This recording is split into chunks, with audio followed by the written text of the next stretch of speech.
What up, brothers? It is 5 in the morning. We're about to make a 6-hour drive out to the boy G3 Garrett, his house. He is graciously invited us out to his pad. We're gonna go spend the day out there. We're gonna sit down and do a podcast. But ultimately, guys, make sure you stay tuned for this whole video so that you see his fucking bitchin' pad. And ultimately, you're just gonna get a ton of value from this video. Like the him and I, we're gonna sit down and we are going to have a high level conversation, talking a bit about business, business, fitness, God, and I could already tell by him and I just texting that we're gonna hit it off when we see each other in person. So it's gonna be a great video. Stay tuned for the rest of it.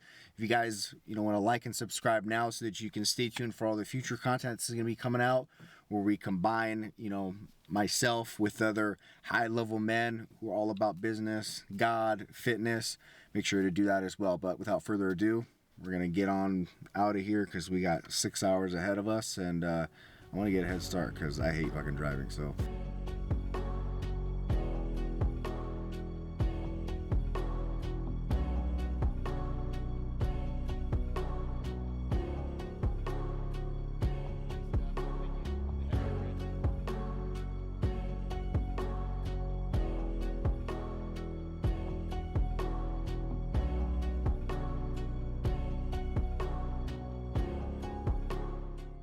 all right, guys, we got a fucking fantastic podcast today. We came all the way out, 6-hour drive, all the way out to meet the man, the myth. This guy is somebody who started his company with $300, sold it for 7 figures. He's had a amazing life in business. He's a man of God. He's fucking jacked too, which of course you guys already know is the big thing with the Ole Jordan Podcast is you got to be all three. So without further ado, I would like to introduce, we'll kind of get straight into things. G3 Garrett, this the man, the myth, the legend. So first of all, where did G3 come from? Are you the third? Is that where that? So I'm third generation Irish, and the product of many disciplined men, third generation, right? Yeah. And so I didn't go as far as to name my son the fourth. Yeah. I thought, the buck stops here with me. But we're pushing the legacy, right? Yeah. And training him, the right way with the disciplined kind of militant mindset, so on and so forth. So yeah, that's it. I'm the third, bro. Well, you kind of are a little bit because his name's Gage, right? So it is technically G4. Like it is G4, bro, 100%. Yeah. So he likes to think he's fucking G3 though, is the deal, right? Yeah. So he calls himself I'm G3, Yeah. So I'm gonna just let him take that, So he didn't have to one up me. He can just own it with me. So pretty fun though. Yeah, no, absolutely, man. Well, Yeah. first of all, I do want to thank you for having us come out and course. bringing you to your bitchin' pad. Just so you guys know, this pad is, first of all, the view is amazing, right? So like this guy picked out this spot well. But also one thing, everything in this house is like black. So it's like everything that's here, it's like he built this house. So everything here is meticulously built. I mean, I walked in and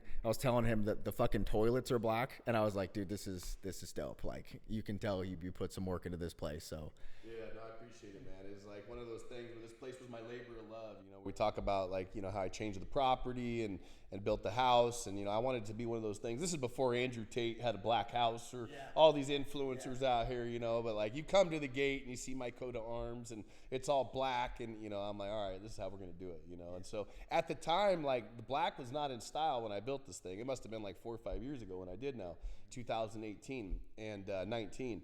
And so when I was doing this place in blacks and grays, people are like, what are you doing? Like, you can't do that. And I'm like, nah, it's going to look sick. Don't worry, Like, they're like, well, don't you want to, like, have other contrasts? And I'm like, no, not really. They're like, well, like, what about color? I'm like, I'm going to do, like, badass paintings with color. Yeah. Like, everything's monochromatic, and then we'll do badass paintings. And they were like, I don't know.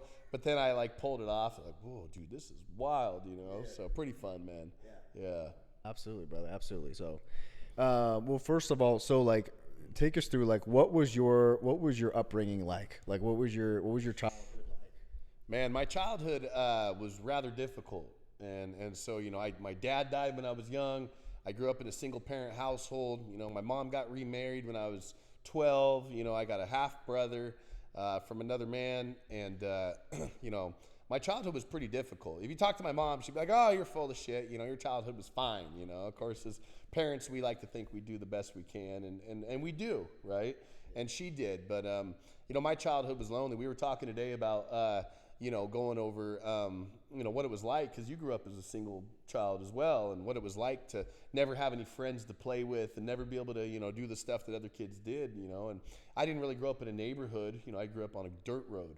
So, you know, riding bikes, it was like, you know, half a mile to the neighbor's house. And, you know, we really didn't have that community that a lot of kids had, you know. So it was lonely. I remember watching like TV commercials and seeing the kids up for adoption back in the day. And I'm like, hey, can we adopt a kid? Like, how do I get a brother, you know? So, you know, and kind of like yourself, that's what prompted me to, you know, want to have a lot of kids, because, you know, I wanted them to, you know, have community and have each other and not be, you know, stuck, you know, being lonely by themselves. And so, you know, I've done just that. I got 5 now, and, you know, now you can hear them in the background screaming, yelling, fighting. And they're definitely not without, you know, someone to play with. But, yeah, sometimes it gets pretty wild here, bro. That's for sure. No, absolutely. Were you said your dad passed away when you were early. How old are you? I was 12 when he passed away, yeah. So, you know, early enough, man. Bad deal. You know, just long enough for him to really kind of instill the values and the discipline and the hard work in me, you know. But, yeah, it's really disrupted my world as a young boy. It's fucking terrible, you know. Absolutely. You were close with him? Oh, yeah. So one of those things, you know, you just never know how much time you've got in life, right? Which is why I'm so active in my son's life, and like why we do so much stuff together. And, you know, while, you know, it's true I travel and do different stuff, it's rare you'll see me without him, right? Like I recently went to Vegas for, you know, 2-3 days and didn't have him with me. And I was like, I should have brought him, you know, like, yeah. So I bring him to a lot of like high level business meetings and different conferences and stuff that I'm doing. So, you know, everyone's like used to seeing me with him, you know. But the exposure he gets and the shit we do together is just wild, you know. Like, yeah. I mean, hell, he's been on a Lamborghini boat, flying with helicopters and the doors off, you know, riding in, you know, offshore boats at 125 miles an hour. And, you know, the list goes on and on and on. He's been, you know, if you watch my motorcycle shoot, he's on the back of my bike with me, you know, we're doing God knows how fast. You know, I'm sure there's some type of child endangerment law against that, but, like, fuck him. So whatever, you know. Yeah, no, absolutely. So, all right, so childhood was like that. When did you start getting into business? When did you, because I know you started a personal training business first, right? Yeah, doing your homework, that's great, man. So, you know, I really got into business when, you know, I turned, say, 18, right?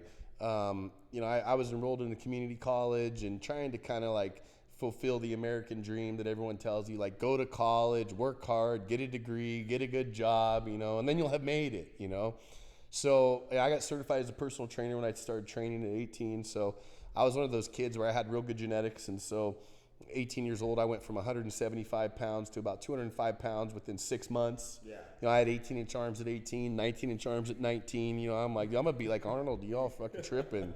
You know, so I got jacked pretty quick. And no, I wasn't on a bunch of juice or steroids or anything. I was just one of those kids. You know, I had great genetics. Yeah. And so I got pretty jacked. And then I'm like, well, I got to utilize my, you know, physique and my knowledge of training, you know, because I dived into the books. You know, I read, you know, front to back Arnold's Encyclopedia, you know, all the different, you know, supplement Bibles and stuff. And so I learned really quick kind of the whole game, right? And so by the time I was like 18 and a half, almost 19, I got certified as a trainer, and I started training people, training clients, you know. And so at the gym, I was fortunate enough to get hired. I built my own training business.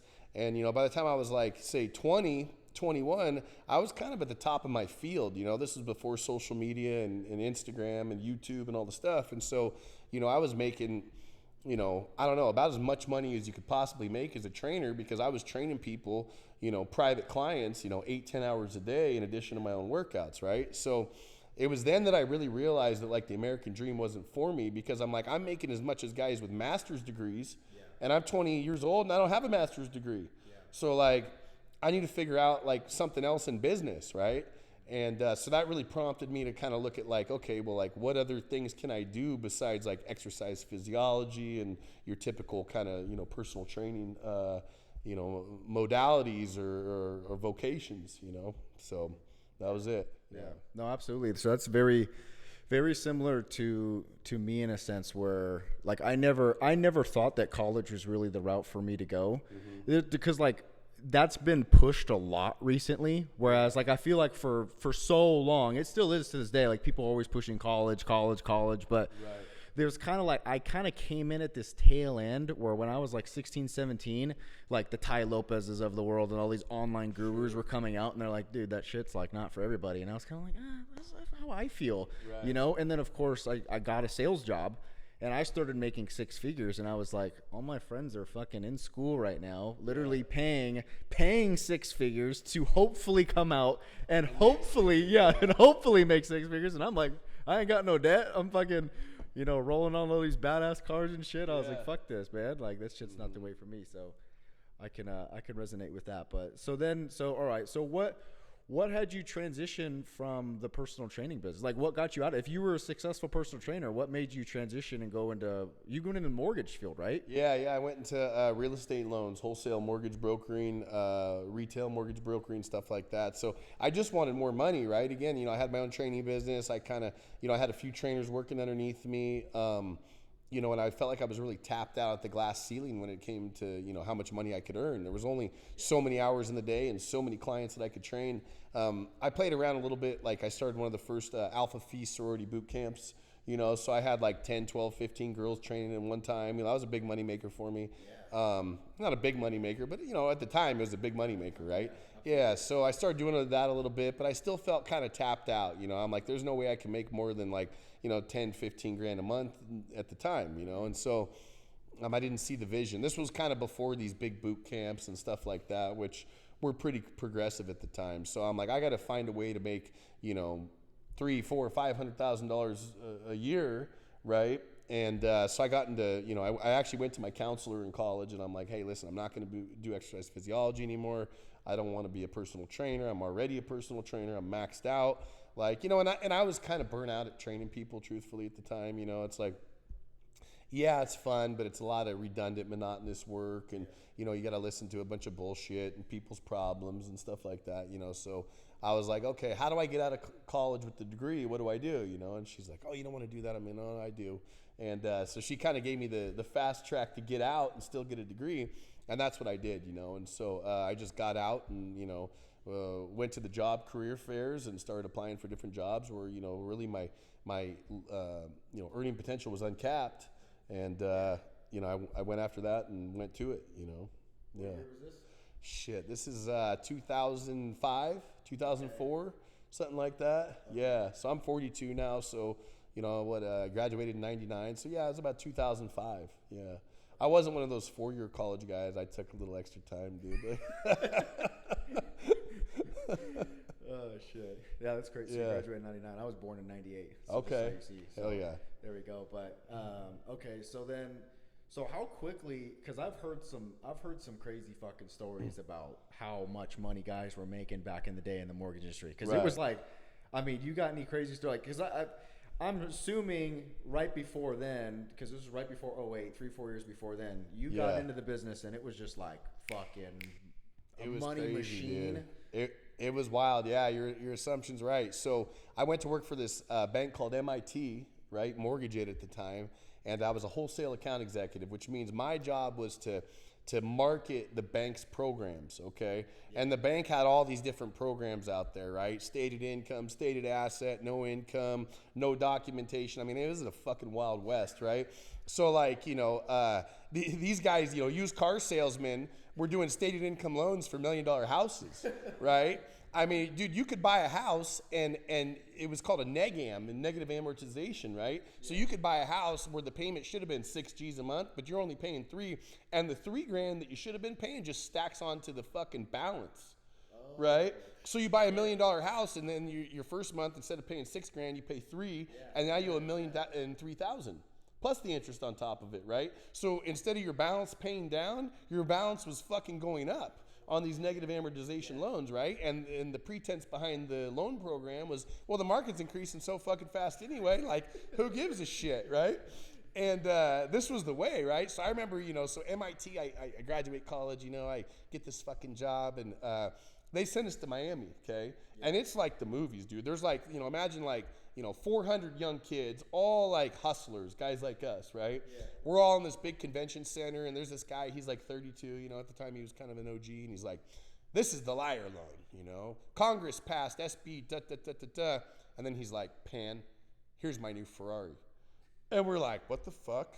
Like, oh my, and a lot of us are poor kids, right? Like, I remember meeting kids from Brooklyn and shit, and obviously well-read, well-educated, could speak well, hustlers, right? But none of us really came from money. None of us really had a background in finance, right? Yeah. Like, I had a communications degree, business degrees, like a bunch of bullshit, right? Yeah. And so, they laced us up on the program, and dude, we went back and we fucking hustled, right? So within like, I'd say 90 days, I'm making, 10 grand a month, 20 grand a month, 30 grand a month, 40 grand a month. And I've got big months cracking, right? $50,000 a month, $70,000 months, like just overnight, right? Young kid. Well, I think the most I ever made was 12 grand, 15 grand a month with my training business. Yeah. All of a sudden I'm making 60 grand a month, dude.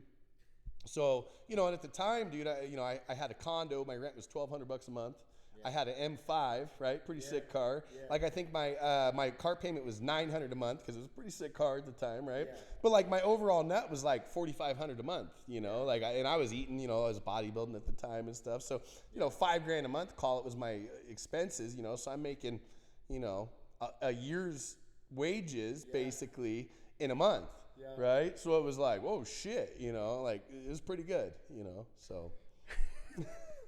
That's fucking awesome. So do you think that you took anything from those degrees and was able to apply it at all to business during that time? Like I'd like to say the number one skill set I learned in college was to assimilate a lot of information in a short amount of time, right? And like that's the only skill set I learned, but it was a good one, right? Because I would never go to class, hardly ever. I would just cram for fucking tests, but we'd have to test on 10, 12 chapters, right? Yeah. So, and I would have to, learn how to hustle and get the notes from the girls that, wanted to give up the notes and get the cliff notes from the teachers that published them. And, but I learned how to assimilate a lot of information and memorize it, regurgitate it, and learn about it really quick. So I thought that was a really valuable skill set that's actually served me well to this day. Yeah. But in terms of like business and all the nuances associated with that, I didn't learn a fucking thing. Yeah. Well, I've heard like Brad Lee talk about, the greatest thing about college is association. It's just meeting people too, as well. It's just your network. It's building that network, and then of course like taking and assimilating information. It's like that's all it is at the end of the day. Well, I don't know where Brad Lee went to college, but I went to party school, right? So the guys I met weren't worth a fuck. Like, these guys were, guys that, we drank and we trained hard and we partied hard, but that was it, right? It wasn't like, you go to Arizona State University, you go to Stanford, you go to, Wharton of all places or something, you're meeting high-level guys whose families come from money, but that wasn't really, networking was not, a benefit to me for college, Had I gone to a good Ivy League school, sure, but I didn't. Yeah, no, of course.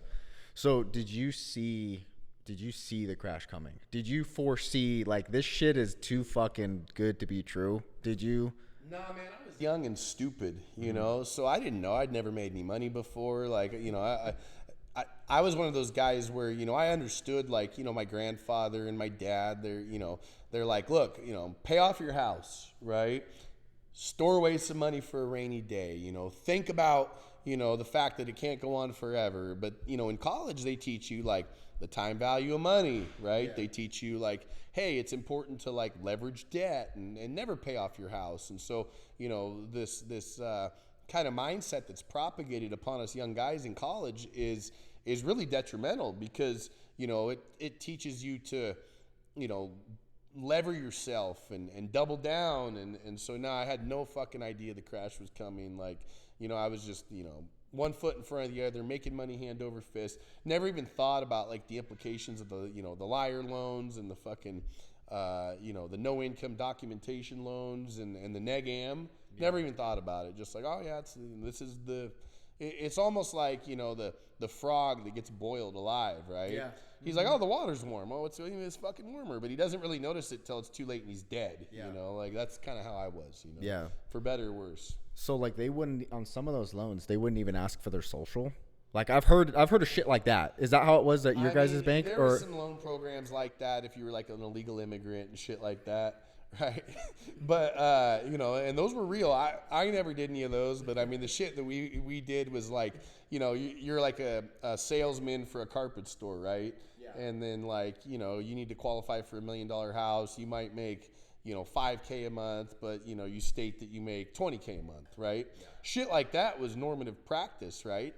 And then, like, you know, we didn't really understand that, like, you know, it was actually illegal, a lot of the shit that we were doing, right? But, like, was it illegal? I don't know. Like, Congress passed the liar loan and all this different stuff. So it was really just a big setup to crash the market, right? But, you know, us young guys were the guys inevitably that took the fall on the deal because it's like, well, how'd the market crash? Like, oh, these fucking guys took advantage of all the, you know, different loan programs and stuff. But it was like, well, you know, who implemented those loan programs? Was it by design? Like, you know, what was the idea here? And, you know, meanwhile, we're fighting all these different wars and overseas endeavors and different stuff. So, you know, the whole thing was really political by nature, if you ask me. And you can watch, like, The Big Short and all these different, you know, documentaries that have come out now where you're just like, holy shit, you know. But as young kids, we didn't know none of that, right? We just, like, playing the game, right? Yeah.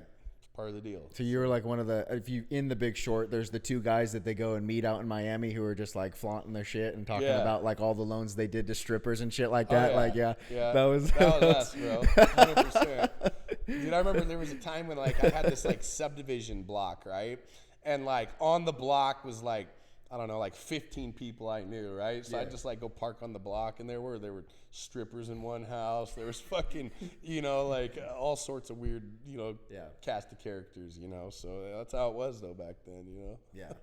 Did you have your kids yet? Were they born yet or no? Kind of at the tail end of it. Yeah. Okay. So like at the tail end, right before the crash, like my oldest daughter was born in 2007. Okay. Right? Okay. Yeah. So you did. And so by then I was kind of coming around. I was like, okay, like this probably can't last forever. Like, you know, what's happening? And so we started to see like really overnight in 2008, I think it was like, January 2008, they changed all the loan guidelines, right? Mm-hmm. So like basically we got a memo like, hey, all the stated income loan guidelines are going to go away. And we're like, what do you mean? Like, what the fuck? They're like, oh yeah, we need 2 years tax returns.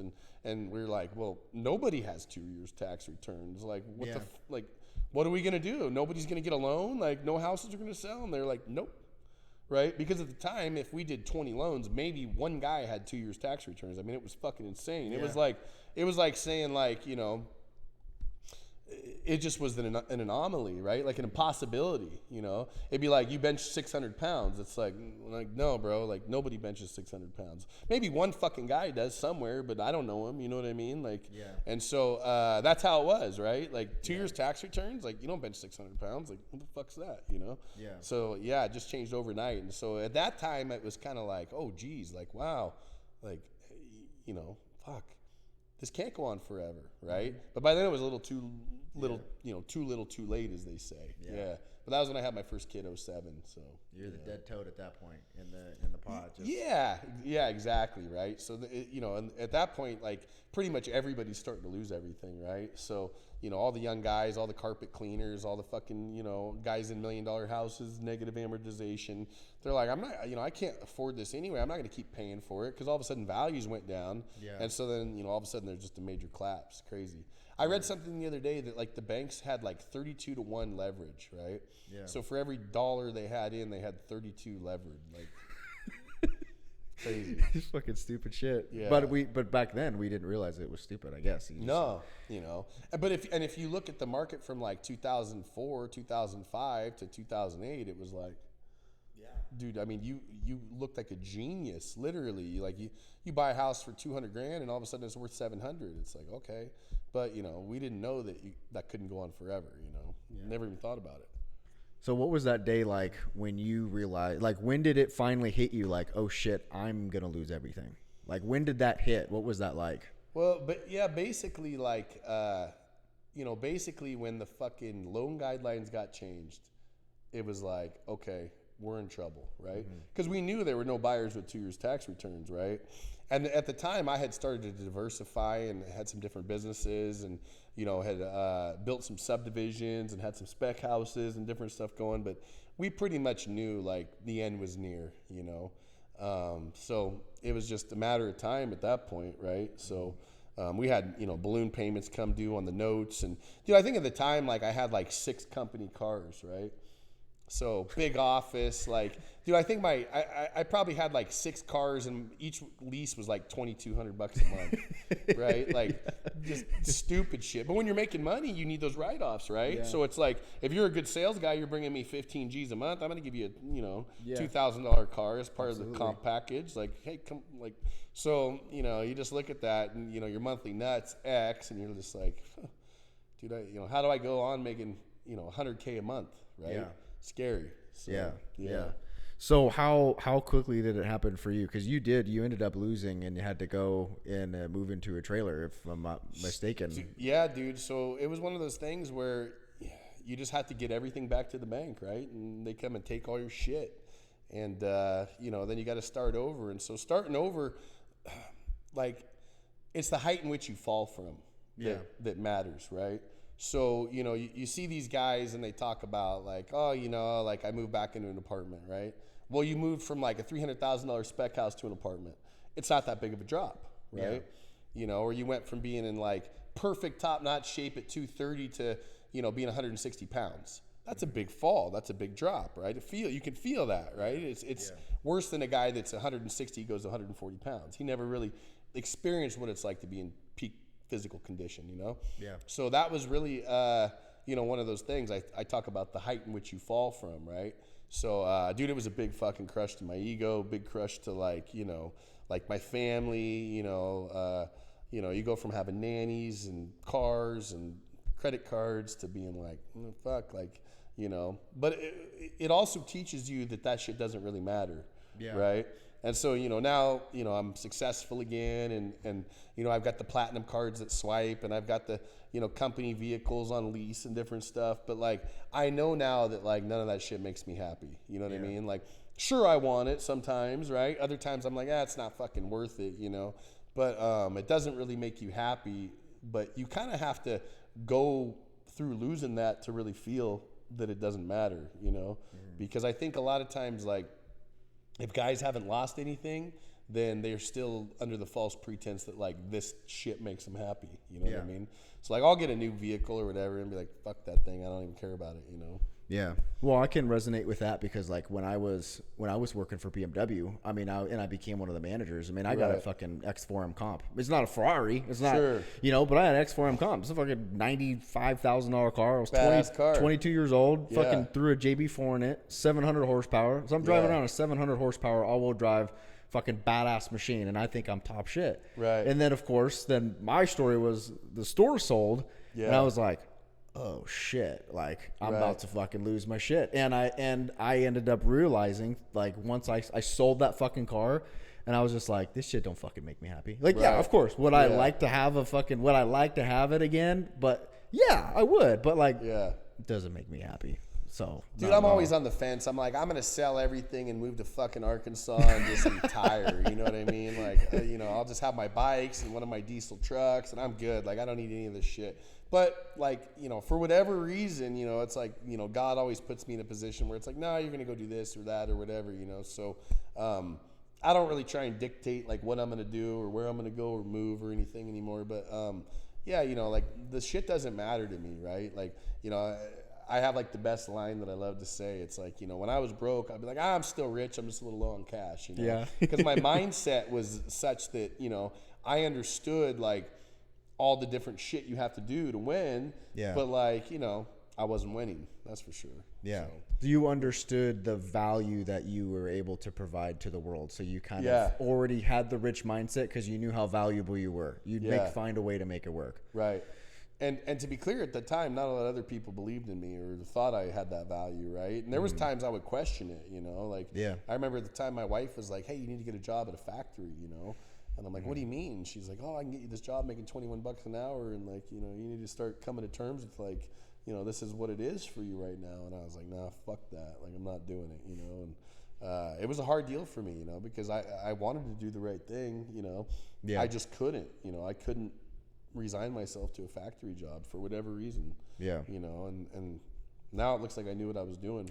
But at the time I was like, fuck, dude, like, I don't know, man. Like, kind of crazy. So how long did it take you from once losing everything to formulate the idea of the business that you ended up founding and then later selling? Like, how long was that process? What was that like? Long nights? Where did the idea come from where you were just like, this is what the fuck I'm going to do? I'm going to hack it. Yeah. So at the time I was like, you know, I was living in San Francisco. I was starting over. I was like, I was really trying to figure out like what skill sets I had, right? Because I didn't really know, because I knew I had fitness and training, but I'm like, I'm not going to go back to that. There's no money in it, right? Yeah. And then, you know, I knew I understood loans and mortgages, but that game was over for me, you know? And so I'm like, well, like, I really didn't have any additional skill sets, right? But I like believed that I had these other skill sets. So I'm like, well, I know real estate development. I know, you know, loans, I know deal structure, I know subdivisions, I know construction. And, you know, the reality is I didn't really know any of those things very well, right? But I knew them better than most people. And so I started just on Craigslist looking for a job, you know, that was in congruence with the skill sets that I kind of had. And I found a job working for this company as like a permit runner, right? So I would, you know, in San Francisco, pick up the plans, you know, on a bicycle and fucking drop them off at the city and, you know, get a permit, right? And so I started to develop that company and understand, like, all right, like, here's what the opportunity was in the market with permits and pre-construction and stuff like that. And then I started doing business development for that company. And at the time, they were charging $65 an hour. And, you know, I was making a commission off every $65 hour I sold, right? Yeah. And we would just sign up guys on a time and material basis. Maybe I'd make, you know, $10 on a 120 hour, 2 hour job. You know, I'd make $5 an hour. Yeah. And going from $70K a month, $100 to fucking $5 an hour. Yeah, no shit. So I had a base salary at $2,500 a month, right? And then I was making $5 an hour for every hour I sold. Fucking true story, dude. And I was like, God, dude, I got to sell a lot of fucking hours in order to make any money, right? Yeah. And so to like get to six figures, I think I had it figured out. I had to sell like 6,000, 8,000 hours or something. I forget what the math was. And I was like, fuck, that's a lot of hours, you know? Like, and I just started to feel like it was impossible, you know? And so I basically took that business model, saw an opportunity in the market, and created a company. And the company specialized in permits, pre-construction development, entitlements, stuff like that.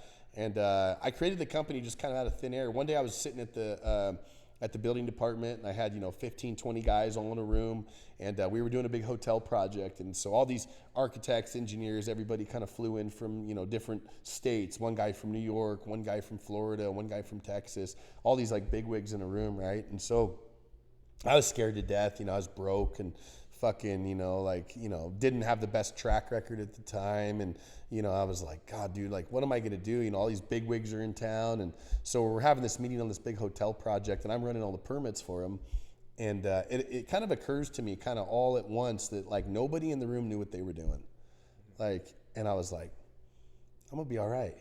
So, like, nobody knew what the fuck was going on, right? And I didn't really know what was going on either, but I kind of knew what was going on a little more than everybody else. Yeah. So I was like, you know what? Fuck it, I'm going to lead the meeting. And I just stepped up, and I'm like, here's what's going to happen. Boom, boom, boom, boom, boom. And then, the owners from New York at the time, they approached me. They're like, well, how much do you want to run the job, And I was like, I didn't know. I was like, 10 grand. And they were like, 10 grand? And I was like, yeah, 10 grand, And they were like, okay, fuck it, 10 grand. And I was like, bang, and that was my first deal, dude. I kid you not, yeah. And I just flat rated it, right? Instead of 65 an hour, I just did it for 10 grand. And, at the time, I'm like, I had no idea how I was going to do it for 10 grand. I didn't have any idea how many hours it was going to take, but I just knew I wasn't going to sell it at fucking 65 an hour again. So I was like, 10 grand, and I got that project done, and it was pretty profitable, And that was kind of the start to my new, my new lease on life, right? My secondary lease on life. So, yeah, kind of crazy. That's fucking nuts, dude. I could not. That's going back to fucking $5 an hour to $2,500 an hour after all that. You're just like, fuck it. But that's ended up sparking. So then from there, so you get that one deal. Yeah. how did you end up getting, because nowadays social media is how I get all my clients. How did you back then? This is maybe Facebook is around, but like, how did you start picking up clients then? Well, I was like completely against Facebook, completely against Instagram. I'm like, fucking all these guys with Instagram and Facebook are idiots. I'm never gonna have social media. Like, I don't want anyone to know about my shit, anyone to know what's going on with me, like nothing, you know. So at the time, what I was doing is, so I had the big hotel project right underneath my belt. And so I used that as a talking point. So I'd call everybody, tell them about the big hotel project. Like, hey, it's Garrett here, and here's what I'm doing. Here's who I am. Here's my big hotel project. You know, obviously I know what I'm doing if these guys at the big hotel project want to, you know, invite me to hold purview over their project for them, right? Yeah. And so then guys at the other big projects were like, oh, he's doing the big hotel project? Fuck it, we'll have him do our project, right? So then it went from like, oh, I'm doing the hotel project to, oh, I'm doing the hotel project and the Safeway project. Shopping center. They're like, you're doing the shopping center project? Yeah. I'm doing the hotel. I'm doing the shopping center project. Oh, I'm doing the new high rise. Yeah. Like, fuck, you're doing the new high rise? Yeah. And then like I just would talk to people and I would just tell them, here's the projects I'm doing. And then that was like social proof, right? Yeah. And then everyone would be like, wow, okay. Like, obviously you must know what you're doing if you're doing these big projects. And so like, you know, one project led to the next project and so on and so forth. So yeah, pretty cool. Did you have a team of people working with you, or was it just you at the time? Like, at the time, I had one other guy working with me, and you know, he was an older gentleman, and you know, so he was kind of my ace deuce. And then you know, I had one guy working with me, and then I had another guy working with me, and eventually, you know, I had a pretty significant team. Yeah, so pretty cool. But I think at my height, I had like, you know, 12, 15 guys working for me at any given time. You know. So it's not a big company, but big enough, you know, because the volume, you know, I mean, I could do $1 million a year on my own. Yeah. So. No, there's definitely something about that culture. They respect the father figure a lot more than I feel like over here, you know, and of course we see that nowadays, but like they really respect, hey, the father is the man, and this man, he's gonna, let me turn that off. They really respect that father figure, and they let that father figure still be in there and train. I mean, of course, we see that with like, you know, Khabib. We saw him and all those Russian guys that came up like crazy. Yeah. Their father is like the guy to them. Yeah. So that's awesome. And that's how it is, dude. Like, you know, we do some crazy shit at the Russian gyms, and you know, again, the Russian dads will scream and yell at their kids, and you know, they're probably in Russian. You know, I don't speak Russian, but they're probably telling like, kill that fucking kid, you know, or whatever. And we're saying the same shit. Yeah. You know what I mean? And it's good. At the end of the day, like, doesn't matter who wins. Like, we shake hands and we roll out. You know, it's like, so I really respect those guys. And like you said, the father figure is a big deal. Like, they at no point in time would ever like try and, you know, disrupt the relationship that a father has with his son, right? And that's a big deal to me. Where in areas Americans, you know, these wrestling coaches, they're the fucking worst, bro. They're like, oh, you're the father? Like, yeah, sit in the corner, dude, and like, we'll show you how to coach your kid. Yeah. It's like, bro, like, you know, and the folk style American coaches, they're also concerned with like college, right? Yeah. They're like, oh, well, like, don't burn him out. You know, he needs to, like, college is what matters. It's like, well, I don't even care about college. You know what I mean? Like, do I want my kid to go to college? I don't know. Like, if he wants to be like an attorney, a doctor, a lawyer, sure. If he needs a professional license or degree, then he can go to college to like achieve the vocation he wants to participate in, right? But outside of that, I think college is fucking worthless. You know what I mean? Like, you know, like I said, I learned how to assimilate, you know, a lot of knowledge that way through college. But if my kid, you know, wants to do business, he's gonna like go plug in with other business guys that are successful, right? So yeah, I don't really, you know, he doesn't scrap with, you know, Muay Thai, Jiu-Jitsu, wrestling to like, you know, get a college scholarship or like get on a college team or be an Olympic champion. He just does it because I want him to learn the value of hard work and like, you know, be able to examine his last match and like get better and like look at things objectively and things like that, you know. So that's why we train so hard, you know. Always, you know, kind of like, so fitness, and it's very hard to stay in like perfect shape. Yeah. Right. So the longest I've ever been in perfect shape was about 3.5 years. Yeah. And I was in perfect shape for 3.5 years, and I got injured super bad, and then like, you know, it was tough for me. But you know, I'd go through peaks and valleys, right? So you know, I'd be in perfect shape for 6 months, get shredded, bodybuilding comp, whatever it was, you know, high level fitness stuff, and then you know, all right, gonna go into bulk mode, chill, relax a little bit, you know. So I won't say like, you know, I definitely haven't had a yo-yo diet or like, you know, been 30 pounds out of shape. And, you know, I've always been within, you know, 10 pounds of being in shape. But to be in perfect shape year round all the time is very difficult, dude. So, you know, you see these fitness influencers and these different guys, they don't look like that all the time all year round, right? Yeah. But like fitness for me has always been like the foundation for like my business and other personal success, right? Yeah. So it's always been, you know, something I go back to. So I go back to the diet, the nutrition, I go back to, you know, the supplementation, the daily workouts, you know, so on and so forth. So I like to joke, like, so, you know, a lot of these guys now in social media, like you know, they're up at 3:45, they're doing ice baths, they're doing like 5, yeah, they're doing all this shit. So, like, you know, I'm more along the lines with, who says it? I think Hormozy says it. He's like, dude, I wake up and I fucking go to work. I do business. Like, I'm focused on making money. That's how I've always been. Like, I'm up at 4 o'clock. I'm up at 5 o'clock every day. But I'm up doing business. So, like, you know, I wake up, I do pre-workout. You know, every morning I do lemon juice, apple cider vinegar. I do pre-workout. I have like a full thing, but like I don't go to the gym after I do that. I sit down on the fucking couch and I start fucking balling, making money, right? Like, so I'm doing proposals, I'm doing emails, I'm doing business structuring, marketing, you know, and I take that stuff real serious. And a lot of times I don't take a shower or brush my teeth till 3, 4 in the afternoon. That's the truth, right? Yeah. And then I get up and I go to the gym and I, you know, so I've always been one of those guys that trains at night. And that's just worked well for me, right? You know, I'm a firm believer in early to bed, early to rise makes a man healthy, wealthy, and wise. But I'm also up taking care of business, not necessarily my physique or fitness, you know? Yeah. But with that being said, back to your question, I've always been like super focused on fitness, meal prep all the time. Like, you know, open my cupboard. I got every supplement you can imagine. You know what I mean? And that's just been a part of my life my whole life, you know? Yeah. Yeah. Well, yeah, like at the end of the day, it's like they say, like the greatest workout plan in the world, the greatest diet plan in the world is the one that you'll stick to.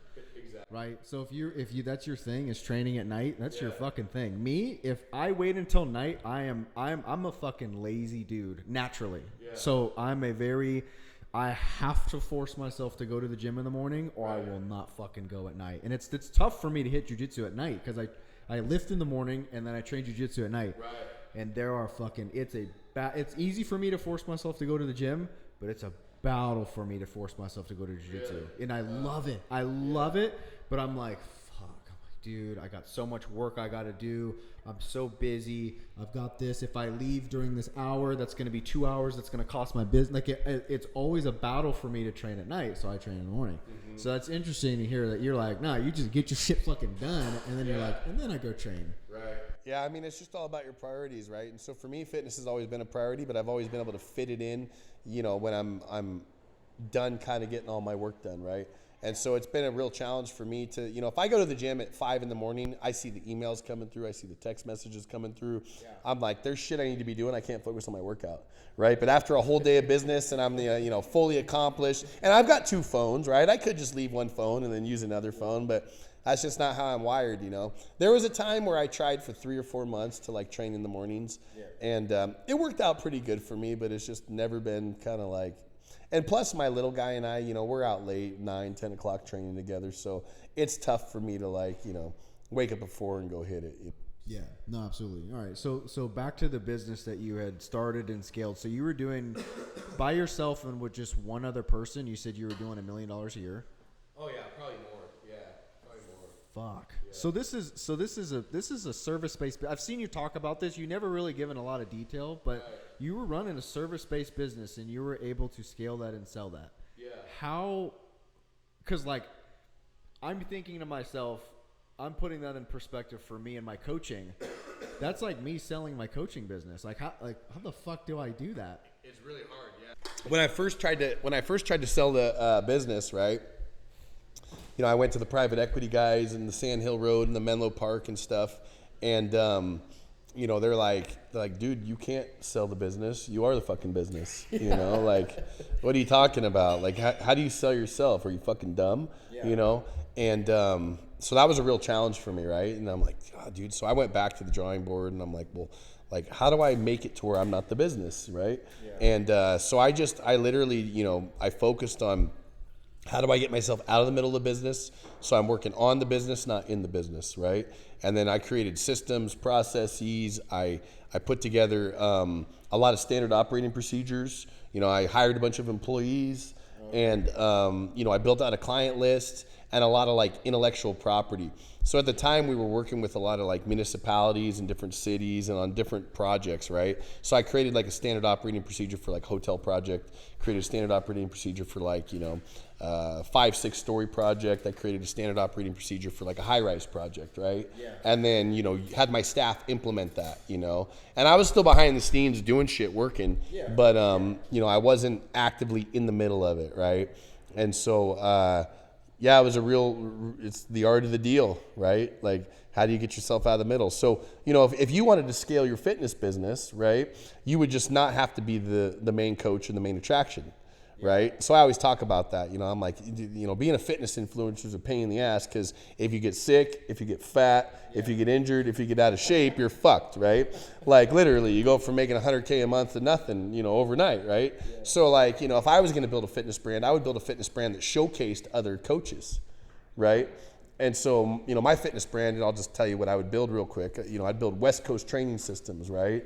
And West Coast Training Systems would have a team of coaches, right, that were interchangeable. So if I wanted to get rid of, you know, the hottest new coach, I could get rid of the hottest new coach and replace him with the next hottest new coach, right?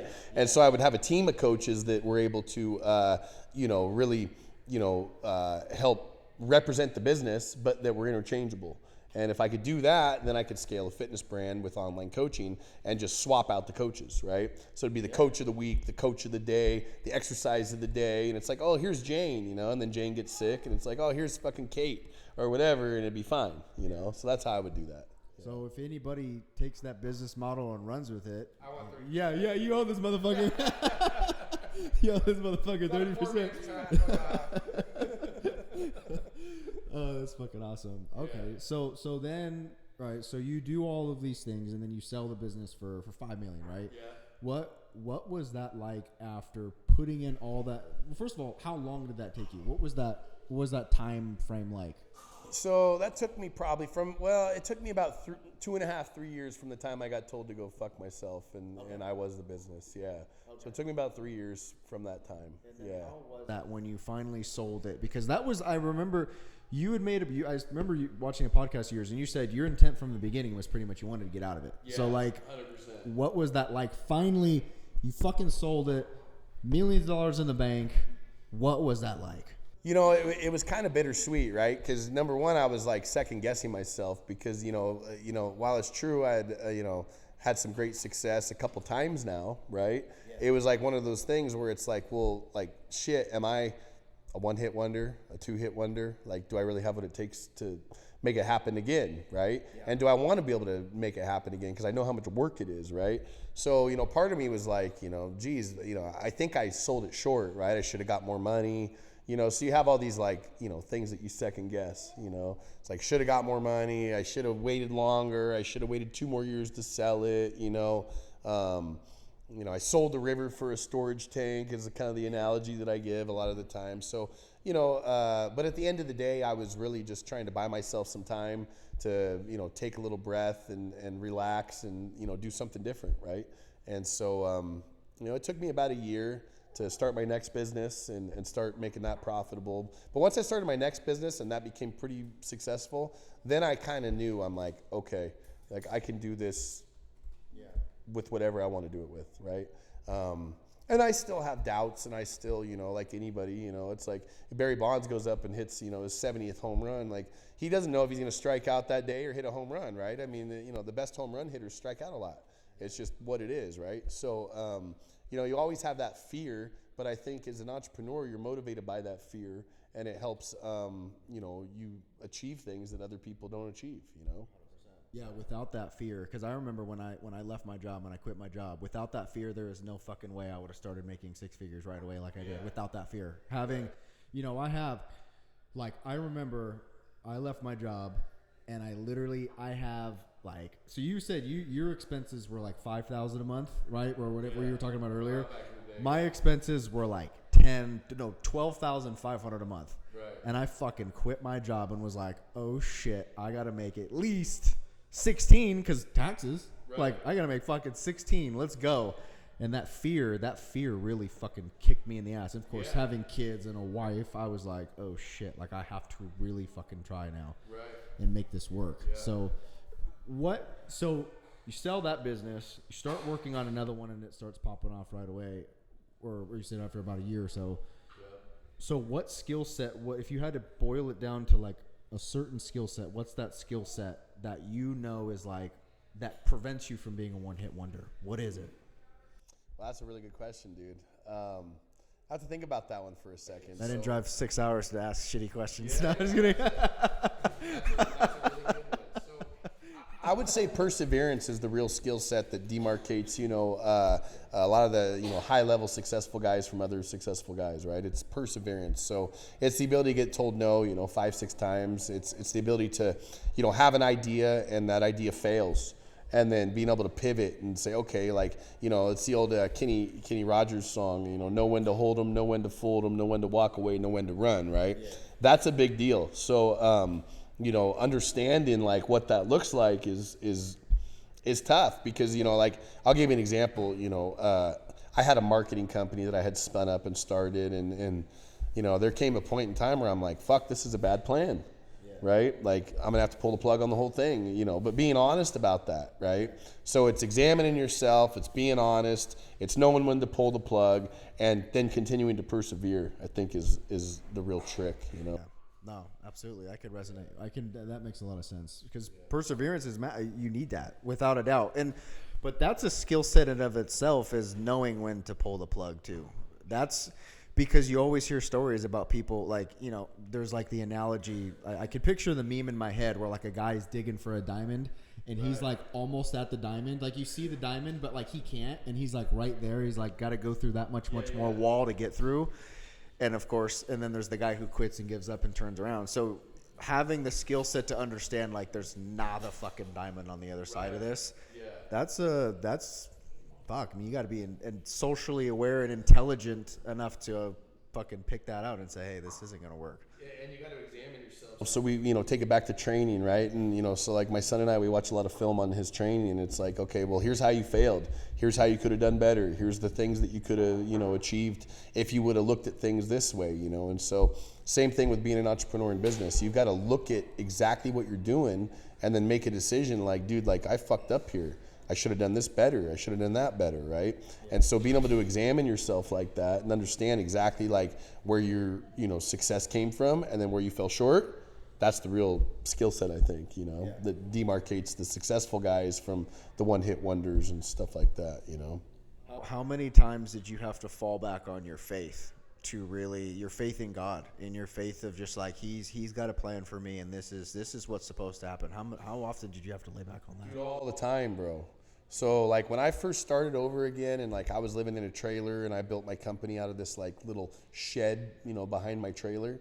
I used to argue with God all the time, bro. Yeah. I'd be like, what the fuck? How come I can't get a deal cracking? Like what's the situation?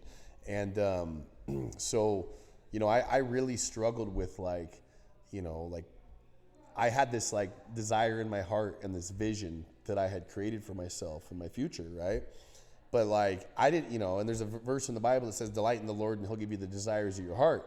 Right. And I'm like, dude, how do I delight in you if I don't have the desires of my heart? Like, what's the deal? Yeah. This is tough, and he's like, hey, like, just hang in there with me. And so we used to argue and fight all the time. And finally one day I was like, just at the end of my rope and I was like, you know what? I don't care what results I have. I'm just going to keep doing this till I die. I'm like, fuck it. Like, no matter what, I'm just going to keep doing what I do. And if I have no results till I die, that's fine. I'll just lock myself in here 12 hours a day and I'll just keep doing it. I don't care. Like, and then at that point he was like, all right, I'm gonna give you a deal. Like, and I was like, okay, cool. Like, I'll take it, and so I got one deal. And, I really think that I got that deal because I was like, basically like, I'm gonna have more faith than you could ever imagine. I'm gonna do this when there's no result in sight till the day I die. I have faith, like bring it on. And I think when I finally like made that commitment in my heart that no matter what I was gonna do what I do, then, God was like, all right, like that's what I wanted, you know? it's weird how that works when you said like the not caring. So I remember when I it by no means am I like saying like I'm ultra successful or anything like that, but I have started a business that's a successful business and is doing well very quickly. I remember one of my coaches was like, dude, like, cause I was having a dry spell and it was like fucking sucking me up. Cause remember I come from car sales where it was like, if you didn't really sell a car every day, you weren't making money. Right. So I was like, I haven't fucking signed a client. Like I was panicking, and my coaches were like, dude, you have to fucking like just not give a fuck. Like fucking do the work and it'll fucking happen. Like just literally do all the shit you're supposed to do every single fucking day. Right. Show up, wake up, work out, do your posts, do your stories, do your shit. It'll fucking happen. Yeah. And I was literally just like, okay, I'll do that. Sure as shit. Boom, next day I made like fucking 5 G's. And I was like, what the fuck? And I called them. I was like, yo, I hit him up actually because we have like a Slack community. Yeah. I was like, yo, I fucking, hit him up real quick. And I was like, oh shit. Like there's something to be said about when you not stop caring, but like for lack of a better term, it's like, yeah, you just stop caring. I'm just going to fucking do the work. And like, if it happens, it fucking happens. Yeah. Well, like in the Bible, they would talk about it being like surrender, right? When you finally kind of just surrender to like, hey, God's will is better than your own will, right? And then like, you just give up to that basically and know that no matter what, if God has a better plan for you, then that's the better plan, so that's really what it is. Absolutely, man. Yeah. Absolutely. So now you're in real estate development, but you also help people scale businesses too. I do, yeah. Help them scale to sell, right? Yeah. Scale and exit's really my new kind of business model, right? And so, after I built that company, so I sold my company, I built another company. It took me about a year and a half. I was like, God, dude, like this is so difficult building something from the ground up again, And I scaled it to, 7-figure net profits right away. Yeah. Right. So, and I'm bitching about it. Oh God, this is so hard. Like and it was hard, right? And it took me, I think the first year I only did like high 6 figures, right? Like 800, 900,000, which was great first year. But, to get to, multiple 7 figures took me about a year and a half. And so I realized that, I had the skill set, I knew what to do, but it was very difficult to scale by myself, right? Yeah. And so what I do now is I find service-based businesses that are, doing multiple 7 figures, and I show these guys how to get out of the middle of their business. I teach them how to work on the business, not in the business, and then implement the systems and the processes, the same systems, the same processes that help me scale and get out of the middle of my business. I utilize those, and I help other people do the same thing. So I kind of come in and bolt on to their business, and then, exponentially scale them and get them exited, and I take a piece for it. Yeah. So, yeah, it's pretty. What's like the biggest, I don't know if you're allowed to say numbers, but like what's like the biggest business you've came in and helped and scale and then sold? Well, right now I'm working on a deal with a national roofing company. He's in, 9 different states, and, we've got a board of directors built out on this company. Southern Roofing just, scaled and sold for $94 million, was a pretty big deal. And so we'd like to, try and achieve that type of goal, right? Yeah. And I know the founder of Southern Roofing, one of my good buddies, Shy. What's up? Little shout out to Shy I Am, Instagram. Great guy, But yeah, just being around the right people, understanding how they scaled, and then so right now I'm scaling a 9 multi-state company. And, we're doing pretty well, which is coincidentally why I'm getting my spot out in Utah right now, right? Because, you got to be kind of where the money is, right? Yeah. So there's a big gold rush out in Utah right now. And if you look at all the biggest solar companies, roofing companies, fitness companies, everybody's out there right now. It's almost like a new Silicon Valley. Yeah. So I'm going to try and get in where I can fit in and make it happen. Yeah, absolutely. So how do you spend most of your time nowadays? What is the majority of your time allocated to? Because you're fucking, dude, like the whole time we've been here, it was like, I'd see you just like look at your phone, spin out a text right back to us. Fucking, hey, let me make some calls. You guys gonna get the podcast? Let me make some calls. And you're doing deals like all throughout the day. So like where how do you like allocate the time and like make all this stuff? So a lot of guys talk about like work-life balance, right? But I don't really think there's such a thing. It's not like you're like, okay, well I'm gonna work and then like have family time, you know, and a lot of guys do that, you know, but I'm kind of like, those guys seem weird to me, right? Like they text me at 9 o'clock or I text them at 9 o'clock at night and they're like, basically like, Garrett, like I'm with family time. And it's like, well, like tell Jane to relax. And like you're providing for the household, like respond to my fucking text, bro. Yeah. You know what I mean? Like so I don't do that, right? I just if I'm busy, I don't respond, right? Like, but I don't really, you know, I kind of merge work and life and the balance, you know, which, you know, a lot of people that don't know me would say, well, yeah, what that means is he fucking works all the time, like nonstop, and the answer is I do. Right, but I also do cool shit. You know, I'll be at the Tulsa Nationals, like in between matches with my son, and like, you know, I'm up in the stands working. Right, like I've got a hotspot, and you know, but I converted everything to my phone, which has been a game changer for me. So I don't use a computer anymore. So like, if I can't do it on my phone, then it doesn't get done. You know, so I've really forced myself to learn how to do everything on my iPhone. So yeah, I'm just constantly.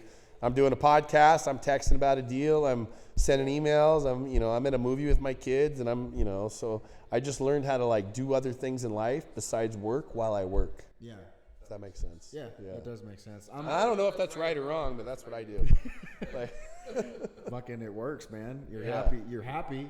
You're successful. So it definitely it works for you, and that's what it's all about. Is just finding like how ultimately are you going to be happy, but also be able to give the value to your kids and the time that they need, which you have. Like, dude, the whole time that I've been here, it's like seeing your son and even your daughters that are just like, hey, like, nice to meet you. Like, you guys, like, you've done very well in being able to, because a lot of people, like, might watch this and be like, oh, like, he doesn't fucking, like, that his kids are getting raised wrong. Like, no, dude, your kids are all fucking solid. Like, it was like, geez, like, so obviously you're doing something right if that's how you're able to do it. And maybe it's like, the time that they do have with you, maybe it's not, you know, family time. It's not fucking 4 hours. Maybe it's 30 minutes, but it's full-blown 30 fucking minutes with you. Yeah.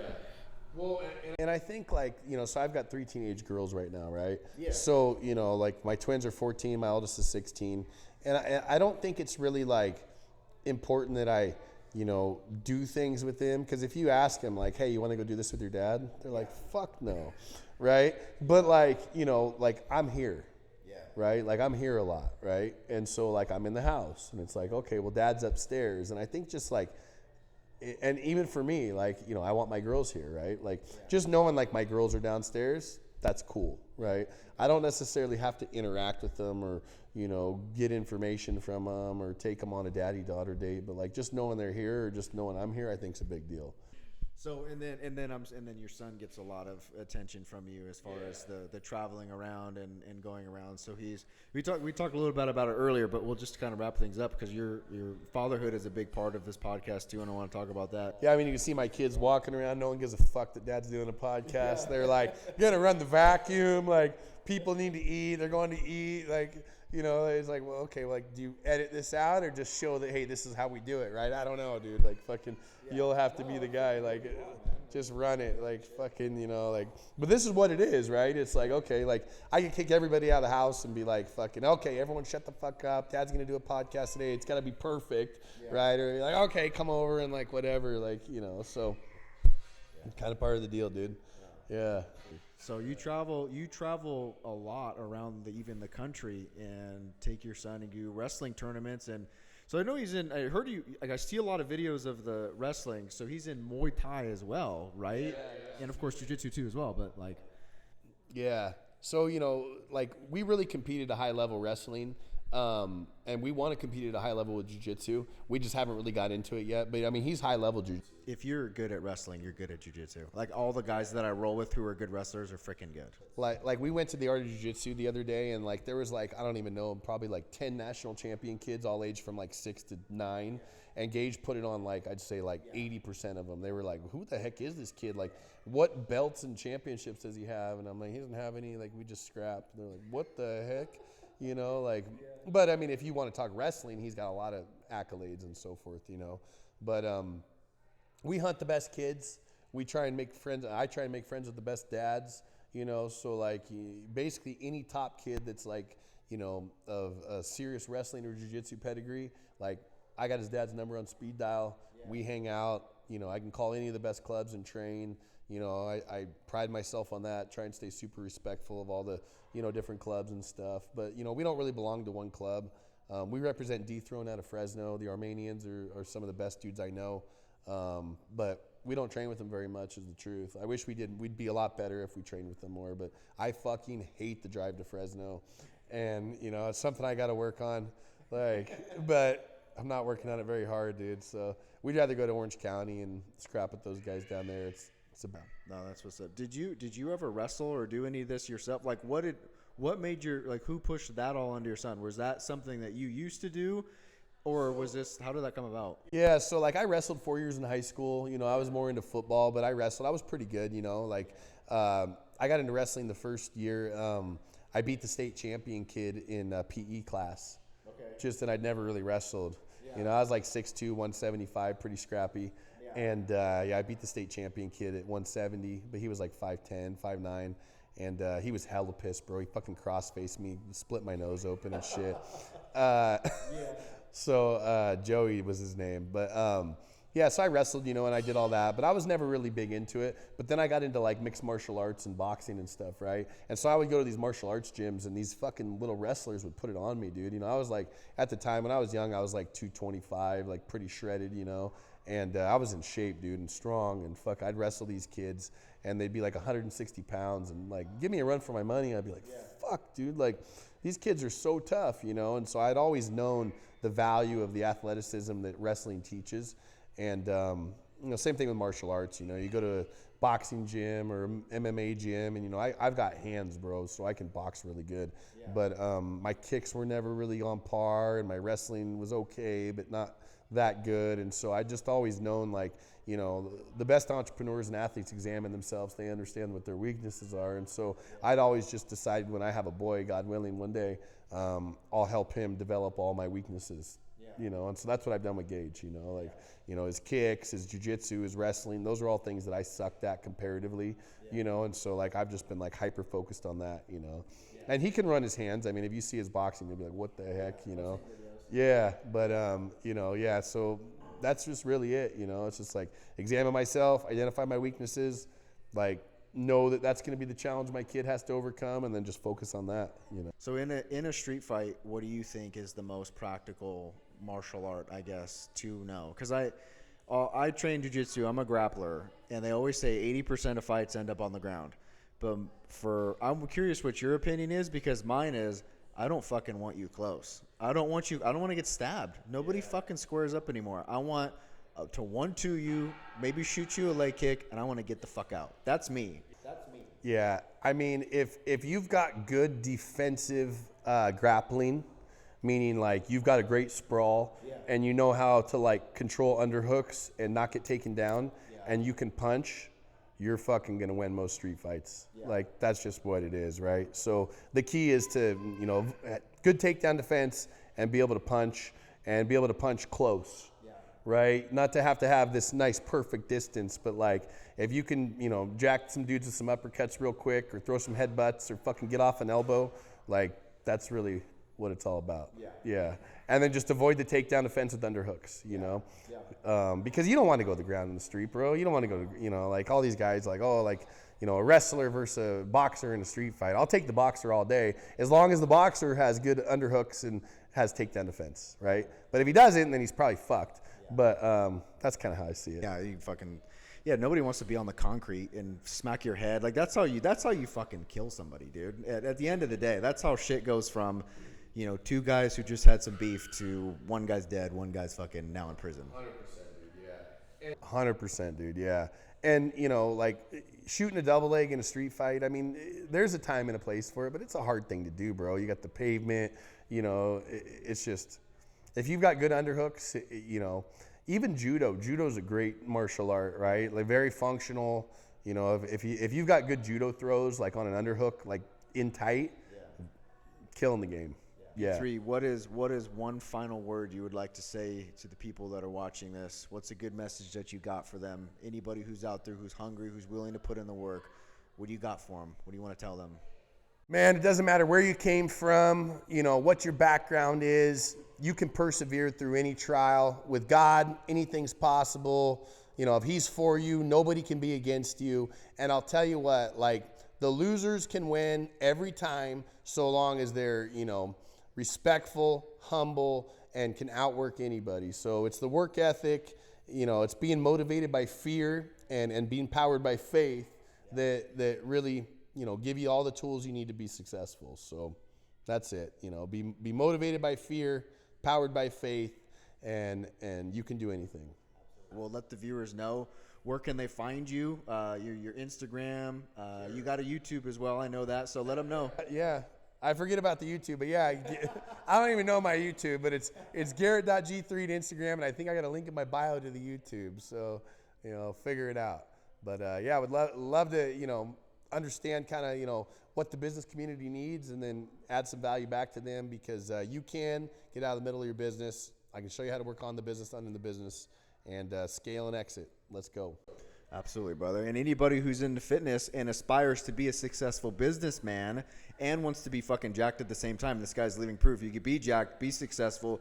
There's no such thing as I don't have time. You make the fucking time, as long as you back it up with being fearful, getting the shit done, and then, of course, sticking to it, persevering, and then having the faith in God that you're on the right path. So this is a fantastic podcast, brother. Thank you very much. And so, guys, go follow him. If you guys like this podcast, you got a lot of value out of it. Make sure you guys like it. Make sure you subscribe, because there's going to be a ton more coming. We're going to be bidding up a lot of these into shorts too as well, and just giving you guys as much value as we possibly can through guys who like Garrett, who are, you know, men of God, successful businessmen, jacked, the full 9 yards, man. We want to be high-level men, and that's what it takes. So G3, my boy, is a badass motherfucker, first of all, for letting us come out here, but he's somebody that everybody should give a follow to and watch his stuff, because he's a good man. He's a man of God, and he's somebody who I look up to and admire, and hopefully you guys can take a lot of his stuff and move on with it. So thank you so much, brother, for having us out, man. Like, we'll wrap it up there. So that was fucking badass, dude.